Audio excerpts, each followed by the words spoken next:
मला आश्चर्य एकाच गोष्टीचं वाटतंय की अजितदादांच्या बाबतीमध्ये परखड नेतृत्व म्हणून बोललं जातं, परंतु एवढ्या सगळा महाराष्ट्राला चुकीची गोष्ट वाटत असताना वाल्मिक कराड याचं हे साम्राज्य आणि त्याच्यातून ही विश्ववल्ली निर्माण झाली आहे हे असताना त्यांना बाकी काही वाटत नाही. थोडंसं त्याचं शल्य मला वाटतं, कारण कडक माणूस आहे तो, परखड आहे.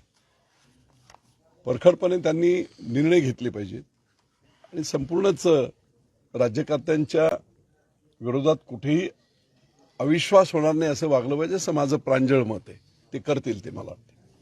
काही लोक इथे येऊन ओबीसी समाजाच्या नेत्यांवर अन्याय होते वगैरे हे जे बोलतायत ते चुकीचं आहे.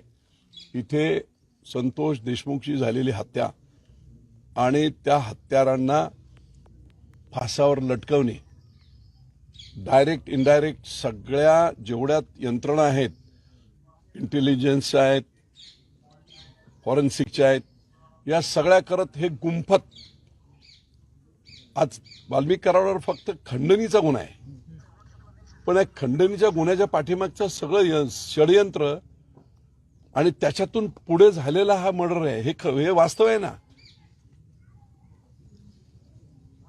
आणि मग तो खंडणीचा गुन्हा जर त्या पवनचक्कीच्या संदर्भात होता आणि त्याचाच पर्याय पुढे इथपर्यंत आला होता, तर निश्चितपणे वाल्मिक कराड याच्या मेन बेस तोच आहे. हे वास्तव सर्वसामान्य अख्ख्या महाराष्ट्रातल्या माणसाला कळतंय आणि ते जर आपल्या प्रशासनाला कळत नसेल, पोलिसांना कळत नसेल तर आश्चर्य आहे. झोपलेला आपण उठू शकतो, झोपेचं ढोंग घेतलेलं नाही उठू शकत.